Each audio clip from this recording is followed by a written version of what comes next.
just made a corporate decision. So we were in the middle of our live and I got a solicitation phone call, which I did not answer, and it cut my live feed.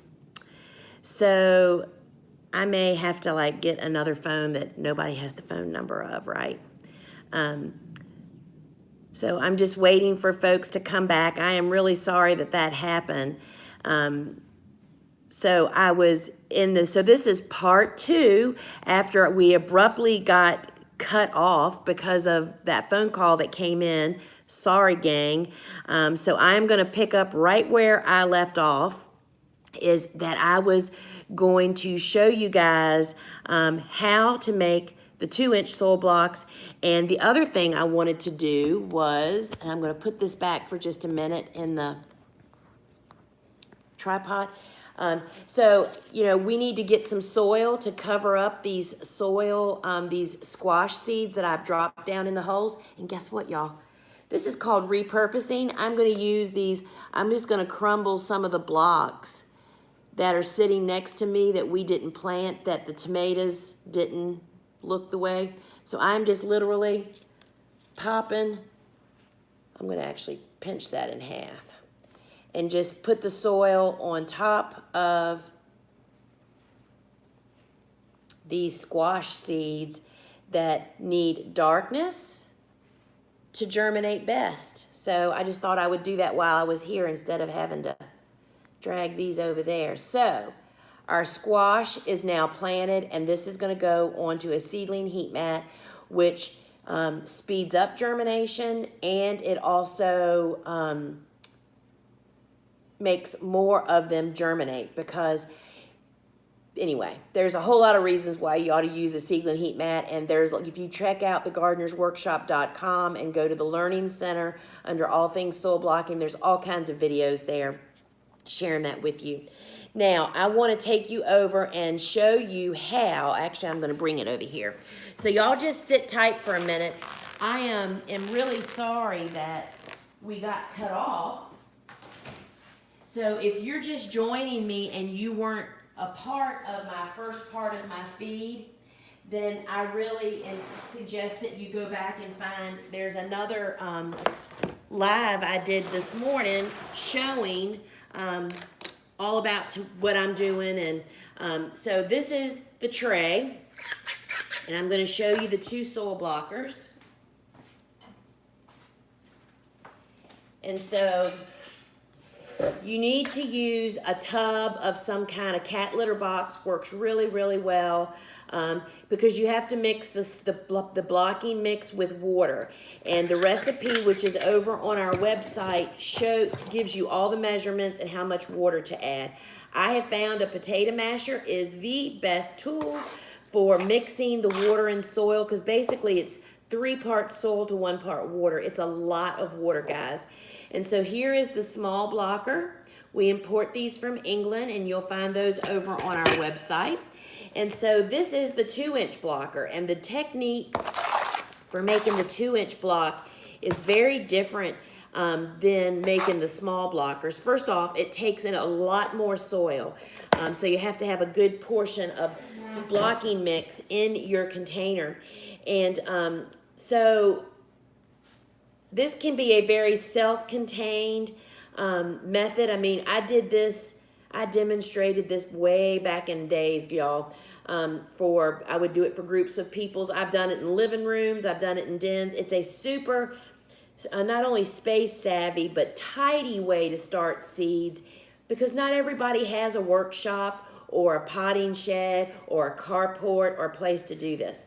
So the way that I do this with the large one is you hold the stationary bar with 2 hands, and you'll see that I am just scooping up the soil. And what happens, you know, I've made every mistake known to mankind, y'all. I've been soil blocking for 23 years. And what happens with the 2-inch block is the outer edge blocks, because of the way that's why I go back and forth and kind of like fill the ends really well, because those are the weak soil blocks. Those are the ones that are easy to not fill completely. I use my potato masher to scrape off any excess and let me, I don't have a tray. Wait a minute, y'all. We'll use this tray we just cleared off of Seedlings. All right, stand by. So my soil blocks are gonna go, we only use trays that have no drainage holes and are flat on the bottom. And it's just, the 2-inch will often get suctioned because of, see those inserts that are on there? They come with a white nipple on there to actually make an indention to receive a seed, but the insert makes that amazing 2-inch hole on the top. So I'll make these again. So we use trays that have no drainage holes, and that allows you to seed start anywhere in your home, well, really anywhere on a tabletop because there's no leakage of water. So I'm just gonna make another set and you guys can see the technique that I have found. This is why we don't do volume in the 2-inch block. I mean, that would be way labor intensive. But I will tell you, we start most everything in the small block. And during our high production years, we would be starting up to 100,000 seedlings throughout the season. And there you go, y'all. That's the 2-inch blocker with the inserts on it. And here, whoops, and we just made 8 ready to receive, whether it's tomatoes or large seeds ready to roll. And again, you can find all of these resources over on thegardenersworkshop.com. And stand by, y'all. I have another tray of tomatoes that I'm going to plant, and we can talk while I'm doing that. So I'm going to steal. These are, what are these? These are mortgage lifter tomatoes. Through the years, we do grow quite a few tomatoes on this farm, considering more than most people, most than home gardeners do anyway.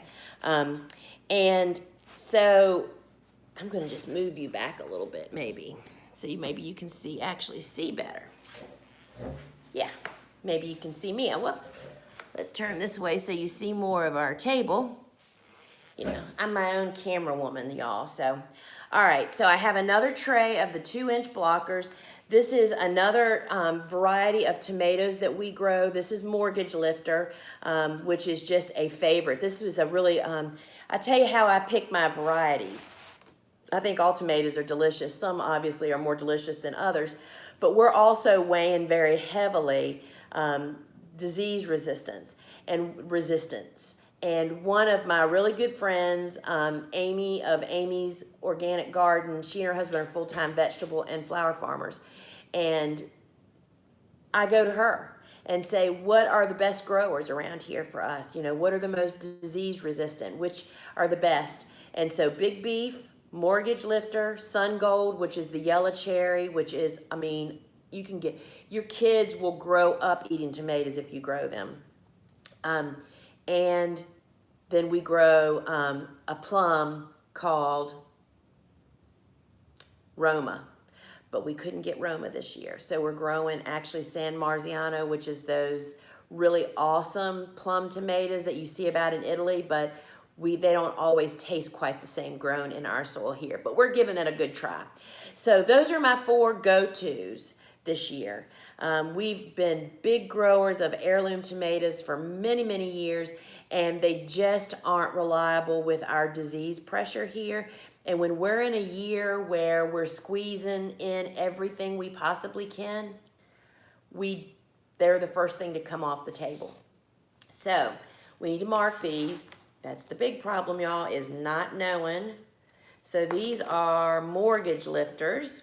Mortgage Lifter is an heirloom, and I think it's an heirloom. It's old. And it reminds me of a brandy wine. You know, it's kind of big, but it's more reliable.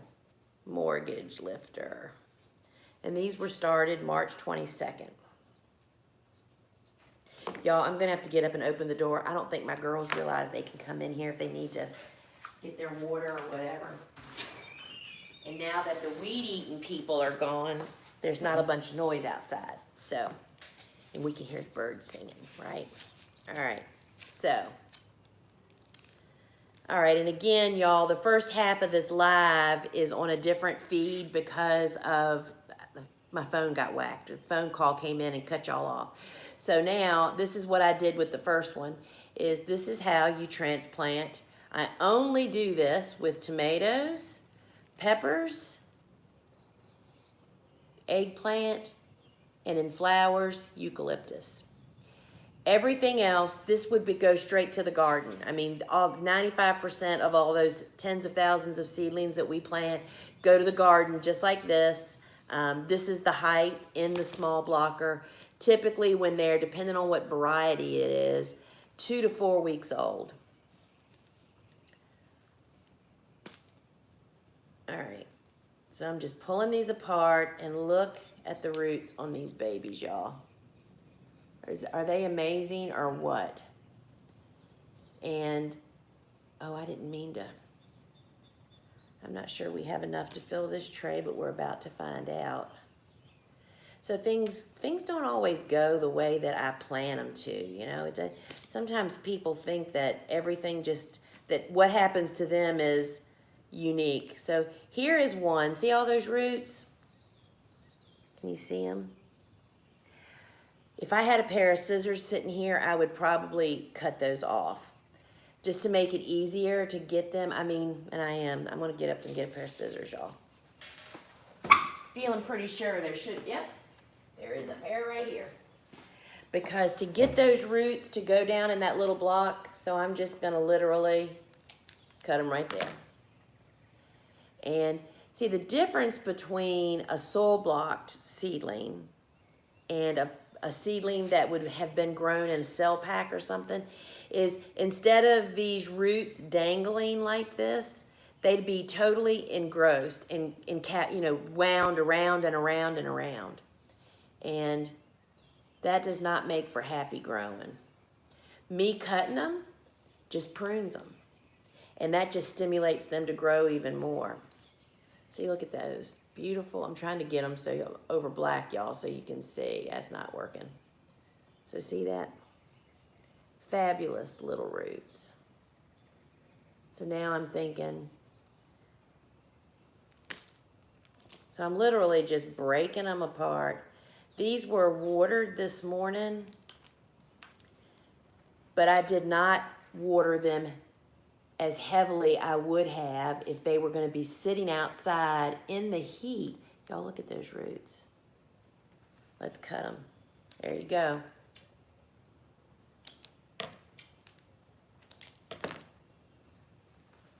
And that literally makes them fit into the hole better. And those roots just keep right on growing. They just run into that big soil block. And it just makes, there's another one. And isn't that funny? The big beefs that we did together in the first stream I had this morning didn't have quite as aggressive roots, right? That's the difference in varieties sometimes, y'all. Yeah, I'm going to take these out of here. I'm going to eliminate that row of blocks on this tray. I was too busy yakety-yakking and wasn't looking at what I was doing. Everything I do when I am building my gardens and making trays of seedlings, all the things that I have to take care of on this farm, all I think about is how am I going to take care of that? How am I going to water that? Where is that going to get the light it needs? So that's one of the reasons, like when we have questionable seedlings, why we don't plant them out in the garden, we start twice as many everything as we need. Like for instance, I would never plant, this is one that the seed just never let go. Yes, this could be nursed along, but that's not us. And I don't want this one either. See how crooked that stem is? And yes, I know it could be fixed. Yes, it could be planted deeper into something, but we don't need to do that. We start more than, as commercial growers, it really sets you apart. We have very different motives for doing everything. I mean, people that are here are getting paid by the hour, right? And so we tend to make everything as simple and easy as possible to be the most cost effective. That's what makes it possible for us to do these things, right? So we have 6 more. Oh, that'll be perfect. I might actually be able to move these onto another tray. So the big thing about fitting the tray to the size soil block, or to the number of soil blocks that you're starting, is it's all about grow light, y'all. For me, because I don't have a greenhouse, every square inch under that grow light is priceless to us. So to eliminate any square inches that are in tray but don't have a soil block on it, that's taking up precious space. So what I'm going to do with these is, if I take all these blocks off that we didn't, we're going to cut this one, y'all.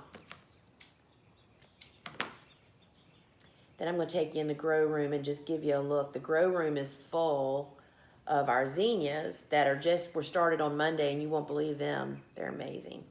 So there. All right. So those are all going to just be dumped back into our pool of seed starting mix. And so these little mortgage lifters, we have quite a few of them. So I'm going to eliminate this row. I'm going to eliminate these 2 rows over here that we don't need, because that's all of them, right? I have all, yes, so I'm just trying to think. So all of my tomatoes have been potted up to the 2-inch, and they're going to grow in this block until they go to the garden. So I just bought them like 2 or 3 more weeks, and if you've never grown a tomato in a soil block, you just can't imagine how amazing the roots are. So gang, I'm going to come around there and pick you up, and I'll just give you a little quick, oh wait, I didn't put my name on this. So we need to mark, this is mortgage lifter. So I'll give you just a little peek actually of out here, all the seedlings that are on my other, I did a YouTube live a few days ago, and it showed you all my seedlings. That's many of them that are now moved outside under a carport. And you can see the girls are out there planting as we speak. So these guys are now out of the grow room. And as we're walking in here, y'all don't look at my mess. I'm going to take you into my grow room and show you all of these zinnias. So these guys were just taken off of heat. Some just this morning. And here, every Saturday morning, I do a Facebook Live, and part of that is sowing our weekly sunflowers. And that's what was sown this last Saturday. They're just starting to pop. They're not quite ready. By the end of tomorrow morning, they'll be ready to move outside. So look at these guys.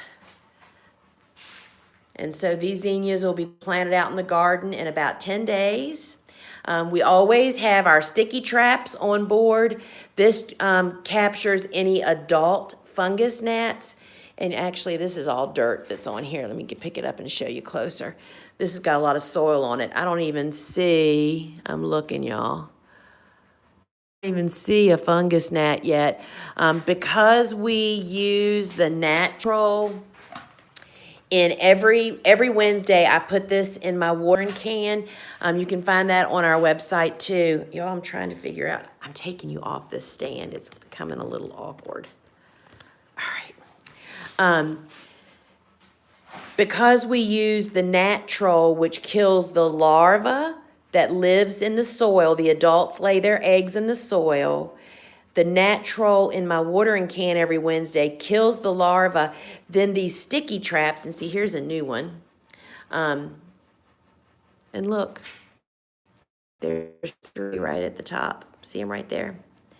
And so fungus gnats are everywhere. Because we leave our door open, they can come in that way. It's just whenever you are seed starting, it's not just soil blocking, it's all seed starting methods. We use natural from the first Wednesday of the first seedlings in January. And then you use it right up until the last seedlings are done. And so that combination just really has allowed us to really have great luck. And these are a little too little to do this with y'all, but brushing your seedlings like this really builds super strong stems. So gang, sorry about the, I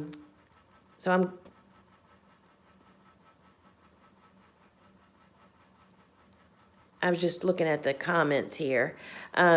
So I'll get better at this. And I just saw the comment come up about putting the do not disturb. The do not disturb was on my iPhone. It always worked when I had an Android, but on my iPhone, it's not working. So we're going to get better at this. And I just love bringing our farm to you guys, and you can find out more about us, find everything I've talked about over at thegardenersworkshop.com.